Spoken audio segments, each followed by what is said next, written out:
Because I peg the throttle, an impeccable model of everything you've ever seen in your worst dreams and horrible nightmares at home in the night air. And yo, I'ma warn you once, I don't fight fair. What's up, my wizards? Dev, SBMTG, down there with your magic decks on YouTube.com. Today, we've got something that people are really stoked on, and that is red-green wolves, or just simply werewolves, whatever you want to call it. People have been, like, really asking for this, and I don't blame them. Wolves are awesome. Wolves are super cool, and this deck has a special place in my heart, because for the, 10 years of adult life before my dad had me, his nickname was Wolf. Everybody called him Wolf. That's super awesome. So this one's for you, Pops. And we'll make this one a double deck tech because that's what you guys like. And there are definitely multiple ways of building this thing. You can build it cheap, you can build it expensive. And both versions, pretty fun, pretty good, and operate in similar manners too. So let's go ahead and launch into the budget one here. 26 creatures in the budget deck, starting with 4 copies of Village Messenger / Moonrise Intruder. You're building a wolf deck, you want it to be aggro, this is the one drop that you want right here. The haste is actually really good on this, let me just throw that out there. Not a bad throw-in ability, haste. Makes it feel like a Swift Spear, but it's not. Sadly, it's not a Monastery Swift Spear, but when it does flip, it's a 2-power menace, which is good, especially if you can play this on the play first turn. A lot of the times, they won't play a spell on their first turn. You can flip this at the beginning of your upkeep and start bashing in for 2. Although, it won't be long until somebody plays 2 spells in one turn. Hello, Igby. I just couldn't see not including Messenger, you know? We want to do a lot of aggro stuff in the deck. We need the 1 drop, and he's perfect. We've got a few options at the 2-drop slot. What did I end up playing in the budget deck? It may surprise you. Well, we're playing 4 copies of Dustwatch Recruiter / Crowling Horde Howler here. I really actually like this card a lot. I mean, it's a standard 2-mana 2/2. That's not bad on its own. But this gives you a way of doing something on turn 3 or in later turns even, and not casting a spell, allowing you to flip your werewolves at the beginning of your opponent's upkeep. So that's important. Onboard effects are pretty important, and this is one of the best ones that we can play. It's card advantage. That's pretty darn good. Amazing card advantage onboard effect that allows us to flip our guys. I mean, I'm all in for Dustwatch Recruiter. The card is good. And when he transforms, he gets a little bit bigger, and he allows you to play more wolves for less. That's pretty awesome right there.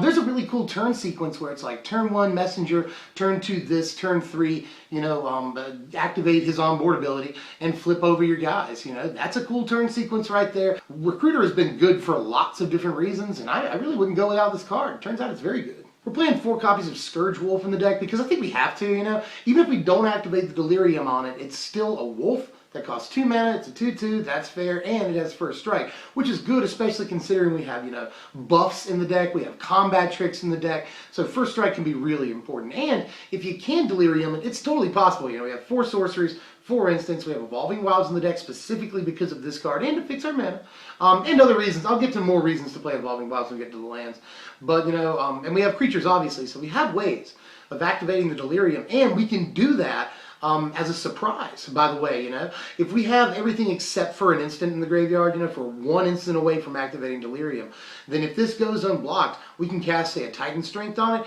and give it the double strike before the damage goes through. So that can actually be huge, allowing it to get through for 10 damage if it goes unblocked, and your opponent is sort of asleep and doesn't see that all you need is an instant to activate Delirium, which does happen, it turns out. People are going to be asleep on a couple of these things, on Delirium especially, if they're not keeping track of your graveyard. So keep that in mind. But Scourge Wolf, I think, is just fine, even if we don't have Delirium activated. It's just probably one of the better 2-drops we can play, so I'm going to play it. I have 1 more slot in the budget deck at 2-drop. What do we do? There's a couple of other options, but I'm going to pick an older card that may actually surprise you. I'm going to play a whole play set, because we sort of have to if we play the card at all, of Timberpack Wolves. Yeah, I'm totally going to do it. We've got a lot of buffs in the deck, so even with just 2 wolves out, Timberpack Wolves, then this thing can be, a 3/3 plus the buffs. It can be a 4/4, 5/5 even, So I really like wolves, and it goes pretty well with Dustwatch Recruiter, by the way. With its onboard ability, you can sort of, dig for more Timberpack Wolves if that's what you're trying to do.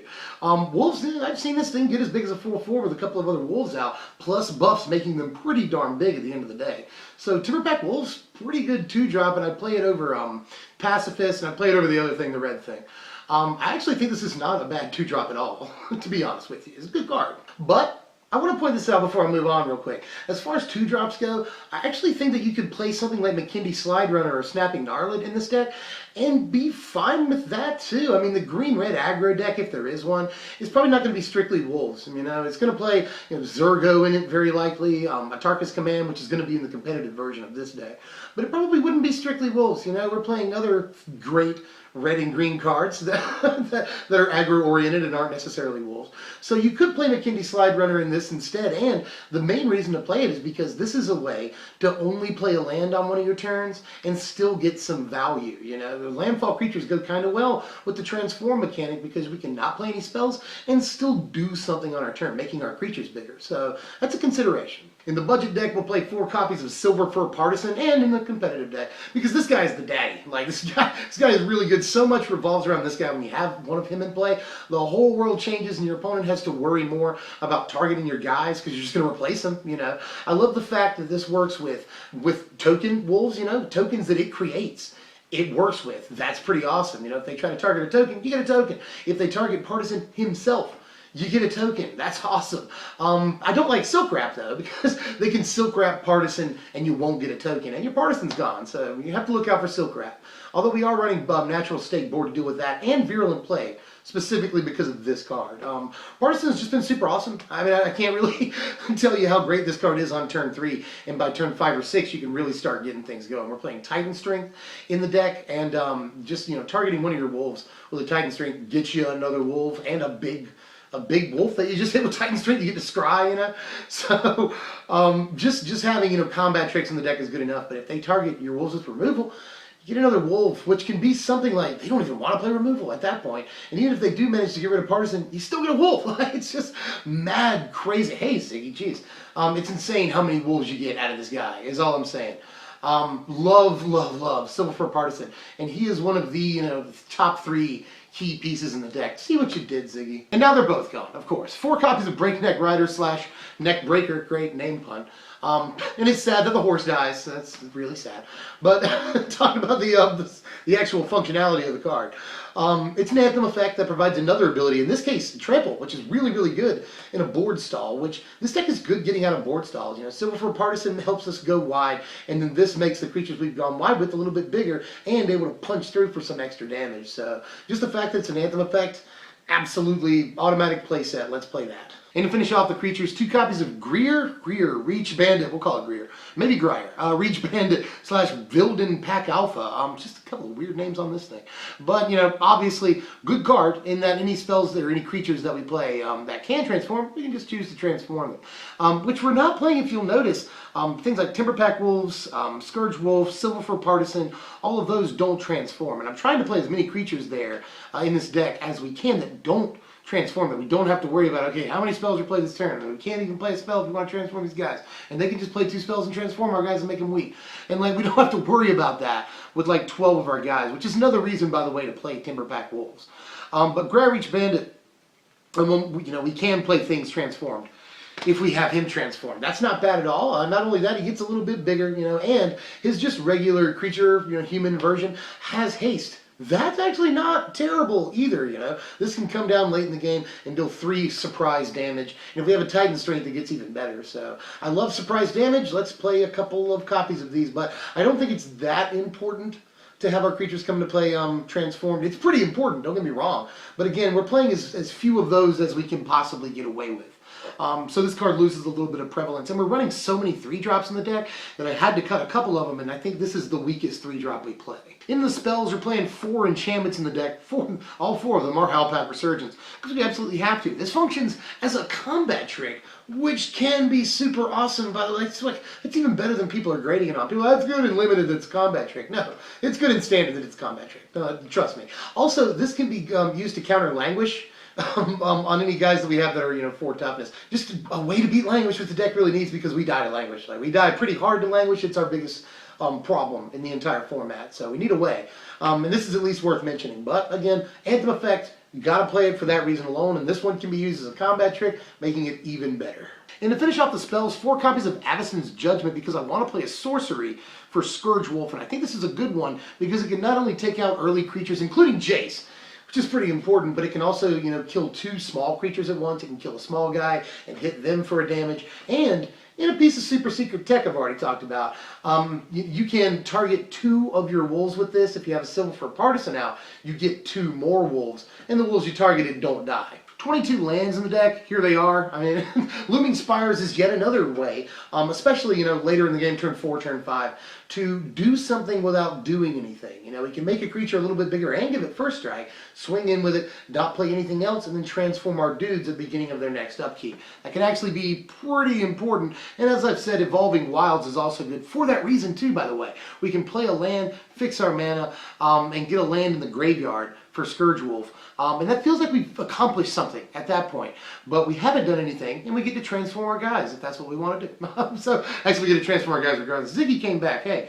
So that's another reason to play Evolving Wilds. There are going to be whole turns where we don't want to do anything because we want to transform our guys. We can use those turns to pop Evolving Wilds. This cat is freaking adorable. Here's our sideboard right here, and every single card is pretty important, especially Natural State, which kills Silk Wraps and Virulent Plagues, like I've already said. 2 cards we really worry about. Fiery Impulse against these small aggro decks in the format, that's, I feel like, a pretty important card. Display of Dominance probably gets a little bit more important when the format shuffles here. I think it's a good card too. Moonlight Hunt, I like against bigger creatures. I actually like Moonlight Hunt a lot, and it could almost make the main deck, but I don't think just quite. And then 2 copies of Zada Hedron Grinder, because that's what everyone wants to do. This could be in the main deck, don't get me wrong, but it gets removed a lot. Like, it gets removed an awful lot when I tried to put it in the main deck as a 2-of. It's just, they really don't want this to happen, and they will do everything in their power to stop it from happening. Although you could play Zada on the 5th turn alongside a Titan Strength, and that is a good play. Don't get me wrong. But Zada, I think, I'm going to restrict the sideboard against decks with far less removal. Before I move on to the competitive deck, I want to talk for just a second about some cards I didn't play. And I'm going to make this fairly quick, but I did not play Neglected Heirloom, and I could see this being a pretty good turn 1 play. You know, turn 1 you play this, turn 2 a 2-drop that can transform, and then turn 3 you equip the Heirloom and transform your guys. You don't do anything besides equip the Heirloom and transform your dudes. So I could see that being pretty good, and if they somehow manage to kill this, you know, your opponent, then it's another thing in the graveyard for Scourge Wolf. So there's that too. But at the end of the day, I just didn't see the room for it. I didn't play Wolf of Devil's Breach because I wanted to be a more dedicated aggro deck and not play a 5-drop. You know, I want to play combat tricks and stuff like that, and I want to stop basically at 3 in this deck, 3 mana by Ziggy.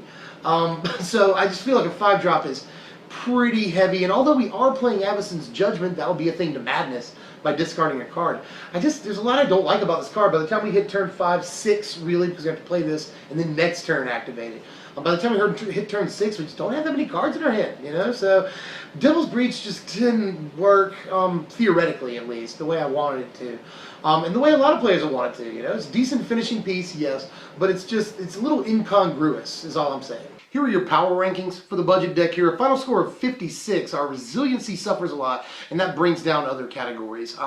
There are some issues with the deck, and the deck does present some pretty unique challenges in the building process. Mostly Scourge Wolf and the whole, you know, if you play a thing, you don't get to transform your guys. If they play 2 things, they get to untransform your guys. That really lets them dictate the pace of the game sometimes, and that can be a real problem. We don't want that. Although there are definitely times where they'll run out of gas, or they'll not be able to play, you know, anything on their turn, and on turn 4 or 5, we will just transform and be able to just run in, you know. So it's a double-edged sword. Sometimes it works out in your favor, sometimes it doesn't. It depends on what kind of deck you're playing.